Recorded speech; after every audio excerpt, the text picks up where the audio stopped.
Yo nací en Francia porque soy hijo de migrantes. Eh, Eso es una anécdota. O sea, nací en Francia, vivo en Gijón.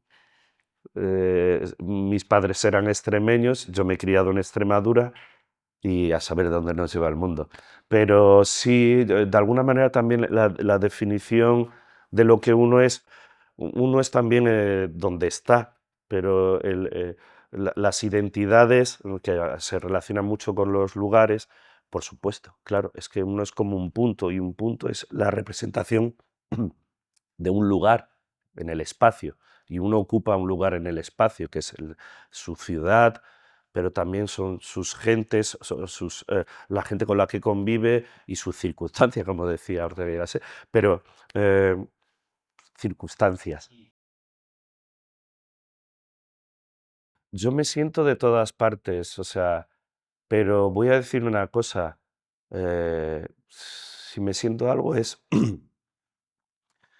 humano en el mejor sentido de la palabra, es decir, soy humanista.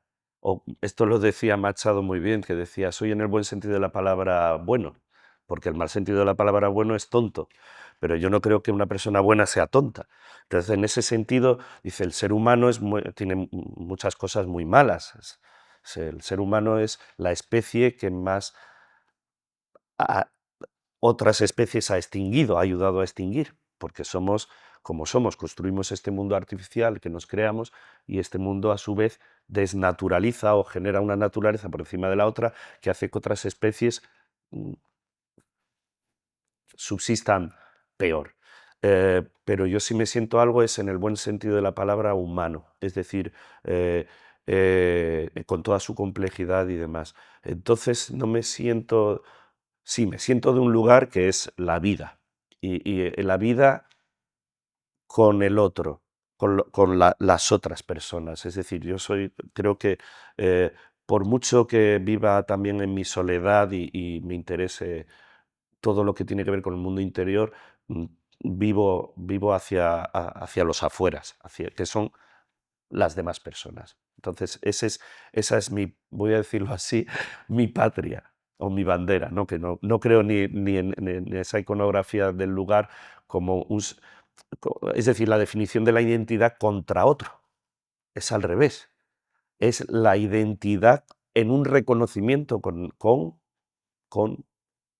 la otra persona, con las demás personas. Y no hablo ya de familia, de prójimo, como se suele decir, sino incluso el extraño, ese extraño que somos también para nosotras mismas, las personas. Sí, sí, el individuo en sociedad y como una parte esencial de la construcción de la sociedad. Es decir, lo individual como necesario, pero en sentido gestáltico que se define como un conjunto. Yo no sería yo si no fuera explicándome a través de un conjunto, ¿no? de una masa o de la sociedad. Sí, de hecho yo creo que por eso el arte es necesario, porque nos define más allá de ciertas cosas engañosas que nos damos. Insisto, patria, bandera, identidad, raza.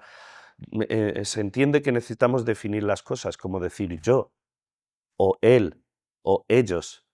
Pero al mismo tiempo que nombramos las cosas, parece que esa capa que separa el aire del agua muchas veces hace que consideremos que lo otro no somos nosotros.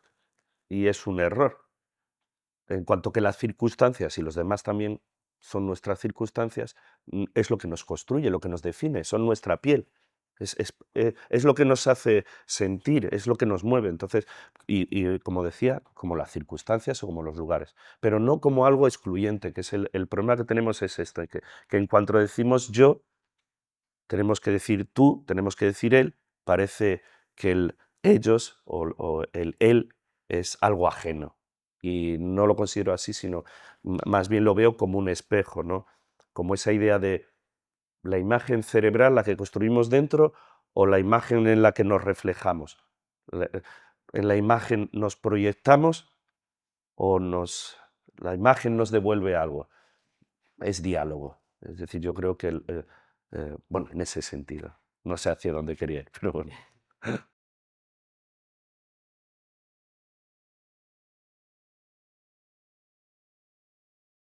Bueno, yo estudié Bellas Artes, aunque me gustaba mucho la filosofía, la literatura, las ciencias humanas o sociales que se llaman, porque me gusta también pensar las cosas.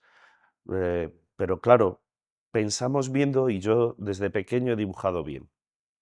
No sé si por mirar mucho y por observar las cosas, siempre dibujé bien y bueno, mis profesores de instituto, que para mí son esenciales, hoy en día soy profesor y en parte es porque tuve muy buenos profesores, concretamente en el instituto, gente muy comprometida con la docencia, pero sobre todo con las personas y con la transmisión del conocimiento, del saber y de la sensibilidad. Bueno, pues mis profesores que sabían que también escribía, que tenía cierta sensibilidad y no lo hacía mal, o no pensaba mal, o no escribía mal, cuando llegó el momento de decidir qué tenía que hacer, me dijeron, no, no, no, no, no, vamos a ver, si estás en clase y estás permanentemente dibujando, haz esto. Aunque a mí se me daba bien dibujar, nunca me lo hubiera planteado. Yo soy de una familia muy humilde. Suelo contar que por parte de madre, mi familia prácticamente vivió, bueno, prácticamente no, vivió peor que lo que se cuenta en Los Santos Inocentes, porque eran más numerosos, había dos personas con em, diversidad funcional, vamos a llamarlo, en medio de una dehesa, etcétera. Para mí era inconcebible y había dentro de la familia varias personas con dotes artísticas y una vocación precisamente por esa diversidad funcional también, que era lo que les permitía el tiempo precisamente por ese impedimento que tenían. Entonces yo no me había planteado eso, y menos con la limitación económica de mi familia estudiar una carrera que parece destinada a alguien con cierto nivel, o vamos a decir, para la burguesía. Pero en los años 80 había becas y yo me planteé que quizás, siendo de familia humilde, me la podían dar y eso me permitiría estudiar. Con lo cual, pues lo planteé, lo hice, me fui a estudiar a Salamanca, aunque podría haber ido a Sevilla, puesto que hice las pruebas, pero pensando en que necesitaba algo más que esa propia... las artes son todo. En las artes está contenido todo, está contenida la literatura, el pensamiento, el hacer, el saber hacer, la belleza. Entonces estudié por eso Bellas Artes, que es saber hacer algo bien y bello. Y a su vez, a la hora de especializarme, como no sabía escoger y siempre he hecho de todo, eh, fotografía desde que pude, dibujar desde siempre, eh, sin embargo la escultura tenía eso que precisamente es todo, es decir, lo material. Uno hace escultura cuando pinta, uno hace escultura cuando dibuja. Cuando ve, uno está pensando en tres dimensiones y en la materia y en lo que son las cosas. Con lo cual me pareció que la escultura me permitía mm, hacer cosas volumétricas, por supuesto, en diferentes materiales, pero pintar, fotografiar y pensar sobre aquello que veía. Entonces, mucha de la obra que después hice, y por eso viene también el seudónimo que me puse cuando era joven, ese Nadie, viene precisamente porque en la fotografía muchas veces hallo las huellas de lo que alguien me quiere contar sin saber. Alguien ha dejado un indicio de algo que me está hablando, me está interpelando. Y entonces incluso cuando fotografío, en la forma de fotografía, una cierta forma de fotografía que hago o que hacemos, son buscar esas preguntas o esa interpelación que vemos en los objetos, como esculturas, ¿no? Como si fueran piezas escultóricas que alguien nos ha dejado.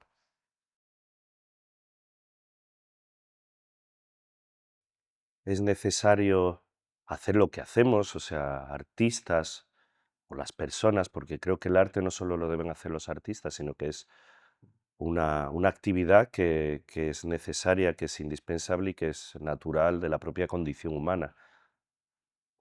Pues yo creo que, como decía el filósofo, en este caso Heidegger, donde está el peligro está lo que salva.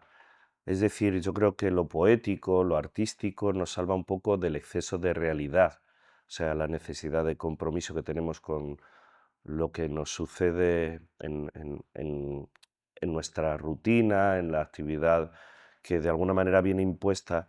El arte muchas veces abre márgenes que son necesarios, es decir, sale un poco de la utilidad, de la función de lo que hacemos y va hacia esas, hacia esas preguntas que no nos formulamos. Es decir, creo que más que a la respuesta acude o nos lleva a esos lugares en los que surgen las preguntas que ni siquiera sabemos que deberíamos formularnos, ¿no? Quizás por eso, porque estamos secuestrados por esa actividad muchas veces impuesta que está por el sistema o por nuestra forma de vida en común, ¿no? Entonces yo creo que es una actividad absolutamente necesaria. Lo inútil es necesario, que no sea útil es decir, en sentido productivo. De hecho, el arte es hacer y saber hacer. La cuestión es qué se hace. Y claro, en un sistema de aprovechamiento como en el que estamos, una sociedad consumista, una sociedad que nos induce al exceso de productividad y de aprovechamiento y de rendimiento, el arte en ese sentido no es propiamente, eh, vamos a decir, mm, explotable. Pero, por supuesto, incluso lo es, porque sabemos que hay un mercado del arte y es, por lo tanto, necesario. Pero es necesario en el sentido en que para la condición humana yo creo que es esencial. Es decir, lo que es el ser humano no sería el ser humano si no generara ese mundo sobre el mundo preexistente que es el arte. Absolutamente. El arte como mercancía se suele confundir, por ejemplo, esta idea del arte como un producto, como un mercado. Bueno, pues es una versión que de hecho está impuesta precisamente por esa visión que tenemos del mundo, autoimpuesta como sociedades, como colectivo que somos la humanidad o las sociedades. Pero no, el arte es mucho más que eso, considero yo, y de hecho es indispensable para el individuo en la manera en que sea y de hecho extendería lo que es el arte a muchos campos que no son propiamente reconocidos como mm, actividades artísticas. Pero bueno, concretamente esto que llamamos arte en general, me da igual que sean artes escénicas, la música, la poesía, bueno, en general la literatura, las artes plásticas o visuales, o incluso esta actividad de contar, ¿no? A través de una serie de dispositivos visuales. Yo creo que no seríamos nosotros, no seríamos eh, lo que es el ser humano hoy en día. Entonces es absolutamente necesario para mí. Pero los artistas necesitan a las galerías, si no, no podrían dedicarse exclusivamente a la actividad artística. Es decir, el mercado del arte es necesario, es un sistema que permite que haya gente que realmente dé de sí todo lo que puede dar en este campo que es propiamente el arte en general. Insisto que no solo las artes plásticas, ¿no? O sea, es decir, el profesionalismo, el aprovechamiento económico de la actividad artística es absolutamente esencial para que alguien pueda dedicarle, no digo el 100%, pero el 80% de su capacidad. Pero creo que no solo hace arte el artista, es decir, el profesional, sino que cualquier persona tiene la necesidad, creo que siempre, de hacer algo más y yo incluiría ahí muchas actividades más allá de esto que estamos diciendo que son actividades artísticas.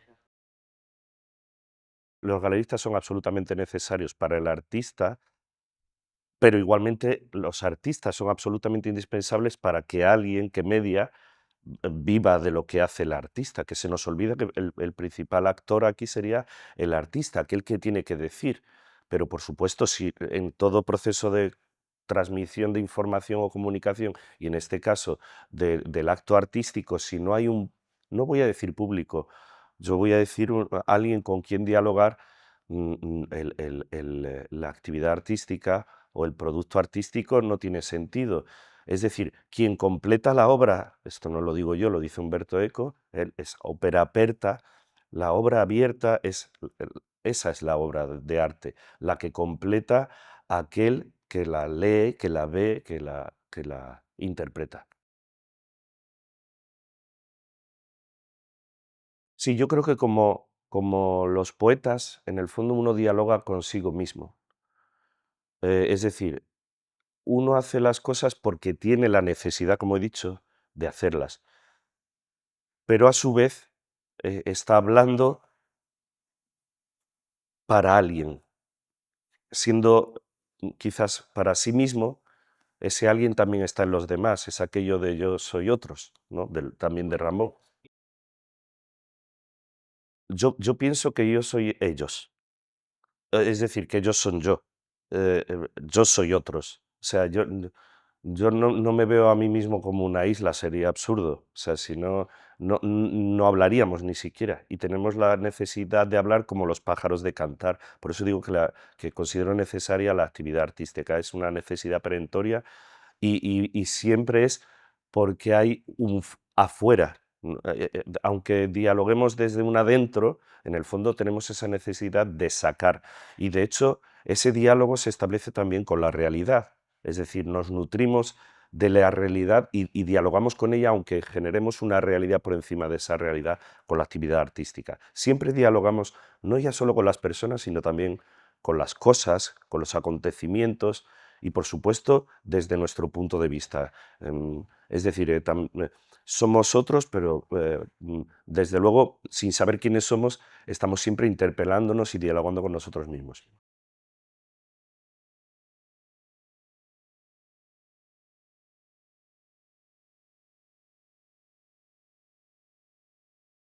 Yo creo que solo ante el peligro estamos todos solos. Yo estoy tan solo como un albañil, quiero decir, o como una estrella del rock and roll. Quiere decir que tendrá multitudes, le seguirá por internet mucha gente o tendrá alrededor una familia numerosa. Quiere decir, cualquier persona está sola. Estamos solos en cuanto, como he dicho, que vivimos dentro de nosotros mismos. Nosotros no vivimos aquí fuera. Eh, yo insisto, lo que hacemos es por pura necesidad, con lo cual no es un duelo. Puede ser que sea un duelo, pero es un duelo con nuestra mm, sensación de absurdo, con lo que se nos impone como una forma de vida. Eh, entonces, bueno, yo creo que quien hace esto que llamamos arte lo hace por una necesidad consigo mismo, como una especie de también de exorcización, de, mm, bueno, sí, de casi en un sentido terapéutico o de intentar explicarse a sí mismo el mundo, pero creo que en cuanto lo hace está explicando a los demás su visión de ese mundo, ¿no? O esa necesidad de otra forma de mundo.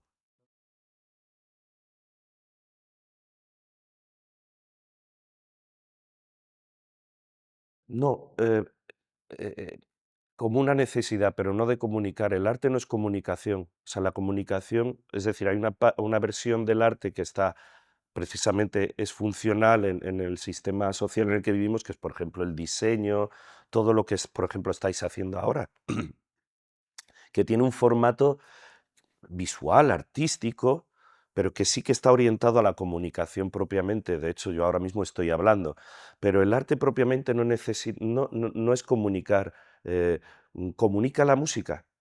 La música comunica algo, no es exactamente comunicación. Nos quizás expresa, es decir, utiliza la forma como una forma de llegar, pero no es propiamente comunicación, no es clara. ¿La música qué dice? ¿Qué dice el Adagio de Albinoni? Más o menos podemos intuir lo que hay ahí, pero no sabemos contarlo como con palabras precisas, ¿no?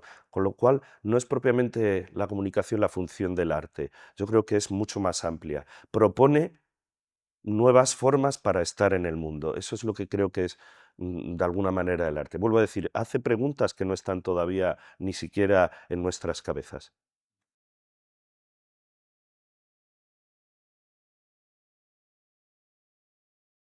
El proceso es la obra, es decir, el proceso me lleva a lo que acaba siendo aquello. Entonces, unas veces utilizo la fotografía, la escultura, canto, bailo, no sé. No, no, el proceso no elijo el medio, es que el medio me elige a mí. Es decir, en medio sin darme cuenta, estoy haciendo algo con otra cosa, pero no es porque, a ver, sí que he hecho procesos, he desarrollado proyectos pensando a priori, pero es porque la idea en sí mismo ya es materia, la idea ya es materia. Y entonces yo no sabría decir qué tipo de obra tengo, porque es que cada obra es una cosa. Unas son dibujadas, otras son poéticas, otras son esculturas, otras son música, no lo sé. No, entonces para mí la obra es el proceso, no sé, o la obra es el resultado que explica el proceso, no lo sé muy bien, no sé decir cuál es, porque cada obra tiene su antojo.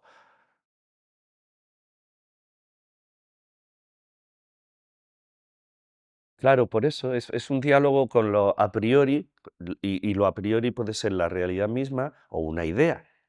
Una idea porque ha pasado algo y tú al nombrarla dices, uy, pues esto aquí hay algo. Y tú ya lo único que tienes que poner es el encuadre. Decís, así. Esto lo estoy viendo desde mi punto de vista aquí. O me muevo y lo veo desde otro. Lo en necesitas contenerlo, lo contienes en un marco, en unos márgenes, tienes que darle márgenes, porque si no, ¿qué estás contando? ¿La realidad total? No, nadie cuenta la realidad absoluta, la realidad es otra cosa y es inaprensible. Tú cuentas un fragmento de algo que en cuanto que lo haces ya deja de ser ese algo. La imagen tú haces otra cosa a partir de lo que hay, pero ya es otra cosa. No es la columna, no es la persona a la que retratas. Lo único es que le pones márgenes, ¿no? a aquello y decides que aquello va a ser otra cosa, ¿no? La tristeza de esa persona que retratas, su juventud, sus miedos, pero sí, tenemos que elegir el formato, el cómo, la herramienta, si se puede decir de ese modo, o el formato, en fin, son una serie de decisiones, pero que vienen dadas también por lo que tienes delante y muchas veces basta con observar. O sea que tampoco es necesario la propia producción. Yo creo que también valoramos en exceso el hacer y muchas veces también está la clave en el mirar. Como he dicho, la obra la completa aquel que se planta delante de ella. Me da igual que sea una obra de teatro, insisto, música, poesía. La completamos y la dotamos de sentido, insisto, no tanto de significado, de sentido los que la recibimos. Aunque el que la haya hecho en un sentido, nosotros la recibiremos interpretándola, por decirlo de algún modo, como la recibimos. Los textos, se dice curatoriales, o la crítica, o incluso la necesidad del artista de que algunos prefieren no explicar su obra, yo en ese sentido soy contrario, o sea, sí que pero porque soy docente, porque me dedico precisamente soy profesor, a explicar un poco este mundo de la imagen concretamente, pero eh, pues yo creo que es necesario porque precisamente completamos o ampliamos incluso los márgenes de eso que es la forma que toma cualquier manifestación artística. Si pensamos que el arte es un objeto, es una producción, por ejemplo, la música es inmaterial, bueno, es un producto, entendiendo que precisamente he dicho que no considero que el arte sea solo el producto, sino el propio proceso. El proceso no se completa si el otro no dialoga. Nosotros podemos dialogar e interiorizar lo que nos han dicho, pero si producimos un discurso a partir de lo que recibimos, estaremos realmente completando y ampliando la transmisión de aquello que él o la artista nos quiere contar. Es decir, yo considero que aunque no tenga nada que ver el texto que se produce a partir de la obra, bien sea por un curador, es decir, quien organiza la exposición, por el propio artista que intenta explicarse aquello que no sabe muy bien de dónde viene, pero en el proceso ha intentado buscar respuestas a esa necesidad, o por parte del espectador que quizás escriba, por ejemplo, un poema a partir de una pieza musical, de una fotografía que ve. mm, entonces, no solo se completará, porque nunca se completa del todo la obra. Vuelvo a decir el concepto de ópera aperta de Humberto Eco, que es básicamente que se sigan ampliando los significados, es decir, que haya una semiosis ilimitada, es decir, una conexión de significados que llevan a otros significados que llevan a otros significados. De hecho, la propia obra no es no es solo producida por una persona, sino que es producida por todos los que anteriormente han antecedido a esa persona, eh, tratando de alguna manera eh, eso que ha hecho y, por supuesto, las ideas que ahí están contenidas, ¿no? No solo la forma.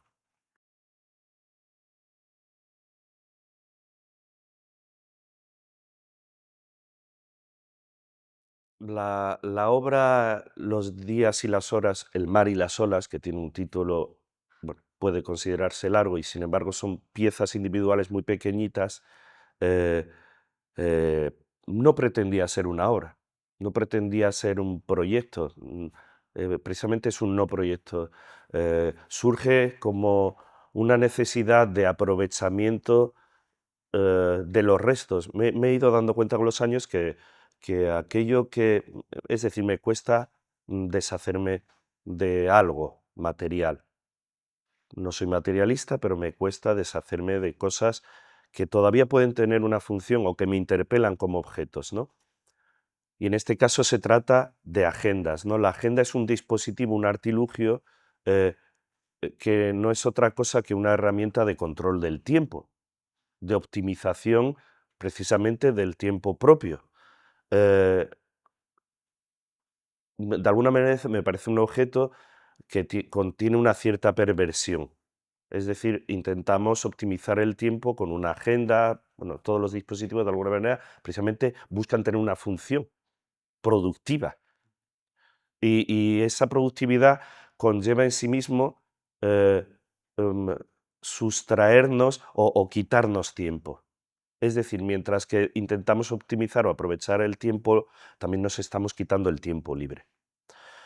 Pues en una sociedad que nos induce a ese exceso de productividad, em, llega un momento en que me doy cuenta que esas agendas infrautilizadas que uno empieza a utilizar en el mes de enero y cuando llega a mediados de febrero abandona porque quizás no le son útiles o piensa que tiene que actuar de forma natural o más azarosa o dejarse llevar por cómo van llegando las cosas, pues está inutilizada y aparecen ahí una serie de agendas que compramos a principio de año, nos regalan y que de alguna manera pues me llevó a intentar a dibujar para evadirme, no como precisamente producir. Y en ese hecho del dibujar para evadirme aparece por un lado el motivo, que es el mar, y me doy cuenta de que el mar tiene eh, es, bueno, esa connotación, vamos a decir, de lo inaprensible, de lo inabarcable, de lo indefinible, de aquello que no podemos atrapar. Y en la agenda, de alguna manera, cuando empiezo a trabajar dibujando, utilizo lo más básico que es el dibujo.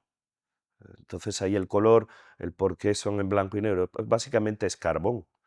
Y era también, el carbón sería para otro formato, no tan pequeño, pero era también porque el mar siempre me ha obsesionado desde proyectos anteriores como Durmiendo en la orilla, en el cual desarrollé un proyecto a partir del poema El cementerio marino de Paul Valéry, y como esa idea de reencontrarnos con lo indefinido, con lo que no podemos completar, que básicamente es el sinsentido o las preguntas que nos hacemos a la hora de pensar, y dice, ¿para qué si esto va a acabar? Y acaba evidentemente la idea de muerte, ¿no? El cementerio marino es a partir del fallecimiento de sus padres y la visita al cementerio de Valéry, pues esa reflexión de ese cementerio que mira al mar, pero el mar en sí mismo, como otros muchos poetas nos han dicho, es una metáfora de la muerte, es decir, del infinito, de lo indefinido hacia donde vamos, ¿no? Y entonces estas marinas, por un lado, desactivan ese artilugio que es la agenda, pero al mismo tiempo se plantean el absurdo de la existencia o aquellas preguntas sin resolver. De hecho, son dibujos hechos no del natural sobre un motivo real, sino que son mares imaginados. Y a su vez están desactivando esa página de la agenda y son a su vez retratos que invirtiendo, si la agenda es en vertical, en horizontal, anulan esas líneas pautadas de las horas, de los días, del tiempo, pero a su vez son en esa horizontalidad del mar un retrato sin serlo, son el fondo del retrato, porque en el fondo están hechas los días en que yo no he visto el mar, viviendo junto al mar como vivo aquí en Cimadevilla, en Gijón. eh, es decir, que es un poco un mar, como, como se suele decir, un paisaje interior o un paisaje emocional. Para mí hay temas recurrentes iconográficamente, podríamos decir que la abstracción tiene esa función, pero la necesidad metafórica, es decir, de que elementos representativos, es decir, representaciones de ciertos objetos o eh, en el fondo uno acaba ahí por no se sabe qué. Es decir, la necesidad de dibujar el mar es previa a una decisión premeditada. Mm, el hecho de dibujar otra forma de la materia, no ya el agua, sino el humo, viene por precisamente no se sabe por qué, quizás por esa tendencia a la abstracción. Entonces, ¿por qué el agua? ¿Por qué el humo? ¿Por qué la arena? ¿Por qué ciertos elementos icónicos? Eh, Tiene que ver con una necesidad de verse en algo material que es preexistente, pero que a su vez uno utiliza como metáfora. Pero tiene que ver también con el pensar la forma. La idea del agua y de los límites, es decir, estos son formas de la materia liminales, es decir, la materia tiene varios estados, ¿no? Los gases, los líquidos, lo propiamente material, tiene que ver precisamente con el caos, con el orden, con lo inaprensible. Eh, Hablaba antes del cementerio marino, lo incalculable. ¿Quién cuenta los granos de arena? ¿Quién puede contar los granos de arena? ¿Cuánta agua hay en el mar? ¿Qué forma tiene el agua? ¿Qué forma toma el agua? Y el humo, es decir, eh, decía Marcel Duchamp, o utilizaba el concepto de infraleve. Él decía que él trabajaba en eh, ese lugar inexistente, pero que es un concepto que él llama así infraleve, eh, eh, que es lo que separa el agua del aire. Si nosotros miramos en un vaso de agua, vemos que parece que hubiera como una especie de piel del agua y no sabemos si es la piel del agua o la piel del aire. Y yo creo que todo lo que llamamos arte trabaja en esos límites. Entonces, por eso los títulos, que también Duchamp decían que era el octavo color, es decir, es una forma más de pintar, poner un título, o un nombre a un proyecto. La idea de la orilla o el mar, o lo que es, vamos a decir, inefable, es precisamente donde trabaja el artista o quien hace poesía. Es decir, trabajamos en lo indefinido, en ese sentido en el que, vuelvo a decir, lo tiene que completar quien se acerca y se interpela por ese movimiento de las olas, por cómo, a dónde va el vapor de agua o esas sustancias tal, o qué forma tomará la arena cuando sople el viento, ¿no? Entonces hay varios títulos de proyecto que precisamente van por ahí, cuando, cuando sopla el viento o durmiendo en la orilla, porque en el fondo también hay algo de inconsciencia, pero ¿qué es esa orilla? Esa orilla en la que nos amenaza un cambio de estado. Yo creo que ahí es donde funciona o donde se trabaja cuando se hace algo, vamos a decir, artístico en cualquier campo en las preguntas. Y las preguntas vienen precisamente por lo que no es una cosa ni otra, sino que intenta ser un contorno de algo que puede ser lo que está fuera o lo que está dentro, figura o fondo, ¿no? O alternativamente figuras reversibles, ¿no? ¿De qué hablamos? ¿Del fondo o hablamos de la figura? ¿Hablamos de dónde está la forma o hablamos de cómo la forma se desempeña en ese contexto? Yo creo que trabajamos con las dos cosas. Es tan necesario el fondo como la figura para poder hablar ahora mismo, ¿no? Necesitamos nombrar las cosas y al mismo tiempo necesitamos que esas cosas las estemos definiendo permanentemente porque no acabamos de entenderlas del todo.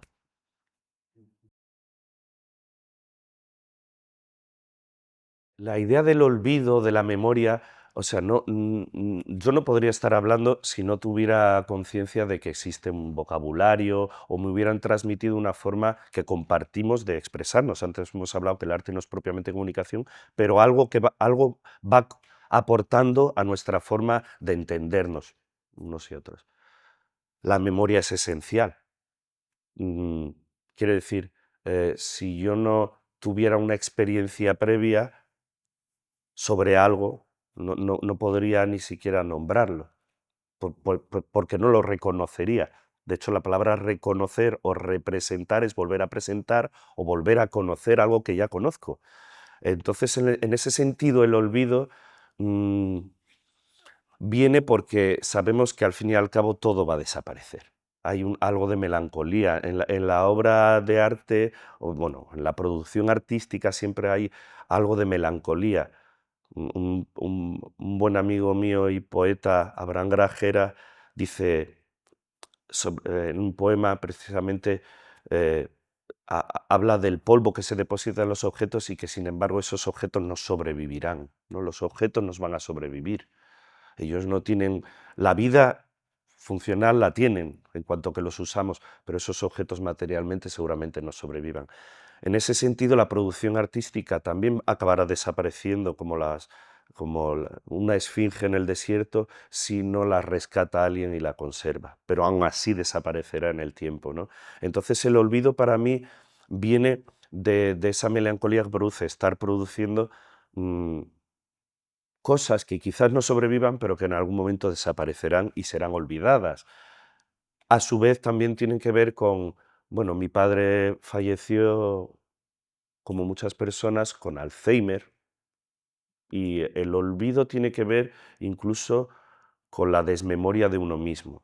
Es decir, uno en cuanto que produce arte también se está preguntando quién es, queriendo ser otros o no sabiendo quién es, ¿no? De ahí viene también la idea de Paco Nadie, porque yo no soy el autor, yo soy algo, soy un medium, algo ha pasado a través de mí, a través de toda la historia de la humanidad, pero yo transmito algo que se me ha dado también, que viene dado, que es otro concepto de Duchamp. Entonces, en ese sentido, el olvido viene porque lo que nos transmitimos es toda la memoria de lo anterior, pero a su vez lo hacemos de una manera en la que todavía estamos construyendo esa forma como lo hace quien tiene Alzheimer, como si volviéramos a olvidar mm, el significado de las cosas que nos hemos dado unas personas a otras, ¿no? O a través del lenguaje, y el artista trabaja en esa redefinición permanente también de la memoria. Está haciendo memoria nueva, memoria a futuro, pero que a su vez no deja de ser una forma de reconstrucción como son los sueños. Los sueños son olvido, pero a su vez son una forma de ordenar la experiencia para poder funcionar, vamos a decir, de una manera más, mm, voy a hacer una redundancia, más funcional, funciona de forma más funcional. Bueno, el silencio no existe. Como no existe la nada, y decir nadie también es absurdo. Porque siempre hay alguien, eso es una contradicción en toda regla, porque siempre hay algo, y porque si viviéramos en absoluto silencio nos moriría. No, nos moriría, está bien. Moriríamos. Moriríamos. Es decir, necesitamos ruido, mm, necesitamos sentir, por eso tenemos sentidos, ¿no? Esto de el Ganzfeld que llaman los alemanes, si no hubiera nada, ningún estímulo sensorial, moriríamos. O sea, primero tendríamos alucinaciones y nos daría un paro cardíaco porque necesitamos escuchar, necesitamos sentir, ver, p- básicamente porque es nuestra forma de estar en el mundo. Entonces yo el silencio lo entiendo como las pausas que hay es decir, el contraste entre un ruido y otro, pero no hay silencio. Y yo que hablo mucho, ya ves que no dejo pausa, casi lo considero eso, lo que pasa entre una cosa más definida y otra menos indefinida. Para mí el silencio es el fondo y el ruido, vamos a decir, lo que hacemos es la figura, pero en el fondo la figura no se define sin el fondo. Entonces, esto lo diría Beethoven muy bien, ¿no? Sin silencio no hay composición. Es que tiene que haber un contraste. Entonces, entre nota y nota tiene que haber un silencio que es lo que creará y casi nos hará recordar mejor la melodía. Es un poco lo que creo. Pero bueno, el silencio sí me parece importante porque es también la escucha. Me gusta la música porque tiene esto que decía antes, porque es indefinida. Y yo siendo más, me cuesta la abstracción a nivel de imagen y me interesa muchísimo. Da igual que sea la mancha en una pared, como algo hecho es proceso en abstracción, pero me cuesta desprenderme de lo iconográfico, de aquello que es reconocible. Y la música, sin, es, sin ser algo definido como una palabra, que sabemos lo que significa mucho. Es decir, sabemos que nos agita, nos apela. Precisamente la gente que pierde la memoria, hablamos de, por ejemplo, alguien que tiene una demencia, o, como mi padre en su momento, si le pones la música, de pronto se acuerda hasta de la letra, le viene a la memoria todo lo vivido y demás. La música va a la raíz de la memoria. Y sin embargo, ¿cómo puede algo ser abstracto sensorialmente y apelar a lo que más profundos somos, a lo que nos define en cuanto a experiencia, a lo que hemos vivido? Pues es la música, entonces sí, pero yo creo que la música, la poesía que tiene algo de música y palabra, porque es sonido, no solo lo escrito, ¿no? Precisamente hablando del olvido, hay cosas muy interesantes, ¿no? Como Platón contaba en Fedro, a través de Sócrates y de su discípulo, cuando Fedro le cuenta, dice, estaba en un sitio en el que han inventado algo, esto lo cuento en clase, lo saben mis alumnos, para que nos demos cuenta de cuánto olvido hay en la escritura, en los archivos, en los museos, hay mucho olvido. Porque él cuenta lo siguiente, dice, he estado en un lugar donde a un sumo sacerdote, una deidad, le ha dado algo que haciendo unos gestos así en la arena, lo que piensas queda ahí. Y le dice Sócrates, formulando preguntas, ¿no? Devolviéndolo en forma de pregunta. Eh, Sócrates, que era muy puñetero, le dice, ¿y no será que pensando que han inventado algo para que las cosas queden ahí, poniéndolas ahí se olvidarán de tenerlas aquí y por lo tanto, al no pensarlas, se perderán esas ideas y dejarán de ser de las personas?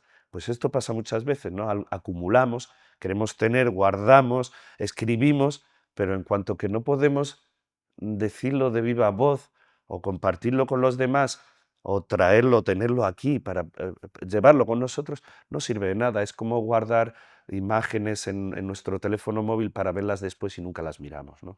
Es decir, hay algo en los archivos y en el guardar, hay mucho de olvido, ¿no? No sé tampoco cuál era la pregunta, pero, pero es, bueno, en fin, esa es la deriva.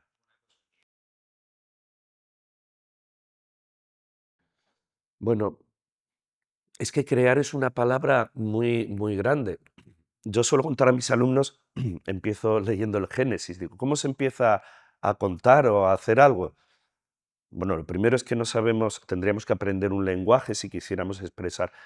Bueno, y en el Génesis al principio, empieza así el Génesis, al principio creó, y ya hay un verbo ahí perverso, crear. ¿Cómo que crear? ¿Y cómo que al principio? ¿Pero cuál es ese principio? Y les digo, mirad, es como si tuviéramos la pizarra en blanco y hacemos aquí un punto. Necesitamos hacer algo, necesitamos un arranque. Y el punto es ese lugar que se define donde no hay nada. Es decir, el punto es el principio. Tenemos que empezar por el principio. Los principios de la historia de la literatura hay muy buenos principios, como en la historia del cine, ¿no? Y hay uno, por ejemplo, que es en un lugar de la Mancha, y ya ahí hay un juego de palabra que nos dice que aquello va a tener algo de sorna, de humor. Dice, en un lugar, claro, al principio, en un punto, pero dice, de la Mancha. Y la Mancha es un nombre de un lugar que en sí mismo, un punto es una mancha. Si lo ampliamos, cuando hacemos un punto no hacemos, le ponemos el nombre al punto, hacemos algo que representa el lugar, pero si lo ampliamos es una mancha indefinida, ¿eh? Dependiendo de dónde metamos la lupa, y ahí Cervantes mete la lupa, dice, en un lugar de la Mancha, en un lugar de un lugar indefinido, dentro de un lugar muy amplio, había. Entonces ahí él utiliza el verbo haber, dice, no, al principio creó, y después nombra al autor o al personaje de la acción. ¿Quién había? ¿Quién existía? Y en la Biblia nos dicen, creó quién, Dios. Dios ahí es el autor. ¿Y quién es el autor? El ser humano. Es decir, las personas. Nos está diciendo, evidentemente esto no se le puede decir a alguien que tenga fe en algo, pero somos dioses. Lo que está contando el Génesis es que nosotros contamos la historia. Estamos construyendo y necesitamos una semántica, nombrar las cosas, dice. Y, y- y la luz, y dijo Dios, hágase la luz. Si no lo dice, la luz no existe. Si no se nombra y se diferencia de la luz de la oscuridad, no existe. Necesitamos nombrarlo, necesitamos que haya. Es decir, hacer para hacer ver, nombrar para que los demás lo entiendan. Entonces, crear, pues no sé, vuelvo a la necesidad, necesitamos crear porque si no estaríamos muertos. Yo creo que en el arte lo que hay es vida. Es decir, en lo que hacemos necesitamos crear porque es nuestra condición natural, es que no hay otra, no es una cuestión de funcionalidad, es que es necesario. Entonces, yo me quedo con eso, no sé por qué creamos, o qué diferencia hay entre crear y pasar de largo. Quiere decir, yo creo que uno crea estando. Había. Respecto a lo de exponer, es algo como estar hablando ahora. Si yo no expusiera, alguien podría encontrar el día de mañana en un almacén cosas como las esculturas como las esfinges en el desierto, algo dirían a alguien a futuro. Pero volvemos a que eso es algo profesional que nos permita vivir aquello que es la poesía. Pero es mucho más difícil para alguien que lo que quiere, lo que siente es la necesidad de hacer, la necesidad de contarlo quizás sea menor. Eso depende de la persona. Al contrario, hay muchas personas que tienen necesidad de exponer o exponerse, pero no de hacer. Quiero decir, y entonces cuentas tu vida, lo que haces, ¿no? Lo que nos pasa ahora con las redes sociales. Aquí estoy cocinando. Digo, pero si cocina todo el mundo. Bueno, sí, sí, aquí estoy dibujando, pero si dibuja todo el mundo. La necesidad de exponer es porque tenemos que contarle a alguien, mira, mira lo que he hecho, mira lo que estoy haciendo. Y eso da igual que sea el arte, cocinar, o me he enfadado con alguien aparcando, o he tenido un disgusto con mi pareja y necesito contarlo. Son necesidades. Y exponer es, fijaos, yo en mis clases de teoría de la imagen lo cuento mucho. Hay que preguntarse por qué nombramos las cosas como las nombramos. Exponer, poner fuera. Claro, pero eso ya lo haces cuando creas algo. Ya estás poniendo ahí fuera algo. De hecho, la raíz de hacer, de nombrar y de exponer son las mismas. Es traer aquí afuera, poner aquí. Nombrar es eso, hacer es eso, exponer es eso. Lo que pasa es que no solo exponemos algo, sino que nos exponemos como individuos. Eso es otra cosa. Y entonces hay necesidad de exponer para ganar dinero y todo lo demás, pero en el fondo uno todo lo que hace lo expone, lo saca fuera. Otra cosa es que esté en un ámbito específico como es una galería, una feria de arte, un museo, que además sirve para la memoria, para que aquello no se olvide, porque explica lo que está pasando en la sociedad. Quiere contener tanto lo que ha pasado en el futuro para explicar esta sociedad, cómo funcionamos hoy en día y cómo seremos el día de mañana. Un museo, ya que estamos aquí en uno que además de un humanista como Jovellanos, es esencial para explicarnos quiénes somos en plural. Es decir, no quién es el individuo. Aquí hay muchos artistas y como Jovellanos son autores encomiables en lo que han hecho, pero nos explican a todos. No se explican como individuos, en su individualidad nos explican a todos y cada uno. Hay personas que lo hacen más certeramente y otras personas pues que quizás nos cueste más saber lo que han querido decir, porque no sé, pero yo creo que es más difícil exponer porque en el fondo lo que queremos es hacer, pero haciendo nos exponemos. Entonces eso ya depende de esa parte social del arte, es decir, de lo que se llama la institución arte, galería, museo, tal, llegar a ser reconocido, como lo es un cirujano, un arquitecto o un científico, bueno, cualquier persona, ¿no? En su oficio.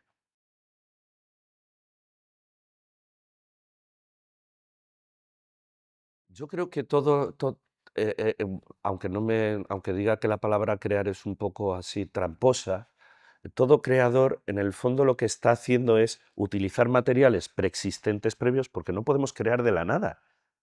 En ese sentido sí que no somos dioses.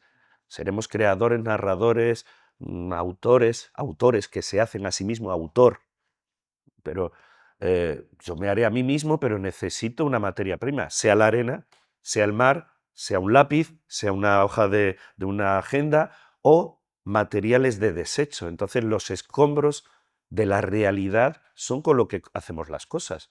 Un lápiz, por más que parezca un utensilio, un artilugio tecnológico, mm, no deja de ser un desecho manipulado para cumplir una función adecuadamente y muy concreta.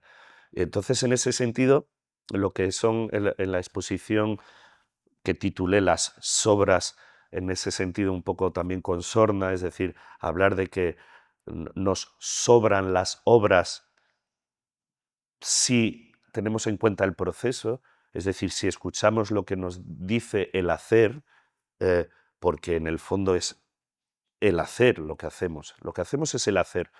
El resto son las sobras de lo que hacemos. La obra en sí mismo es un residuo de la necesidad que tenemos de hacer.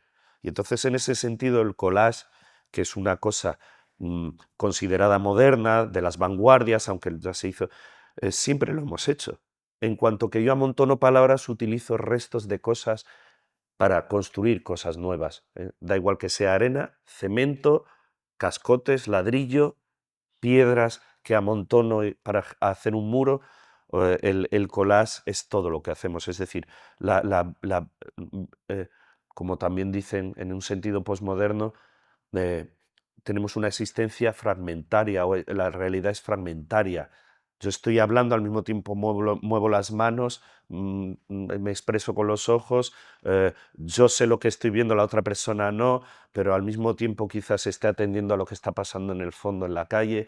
Es decir, para mí la realidad se solapa, son capas, estratos de residuos que se van amontonando y que nos conforman, pero en el fondo son eso, son las sobras. Todo lo que hacemos son sobras, son obras, pero son sobras también.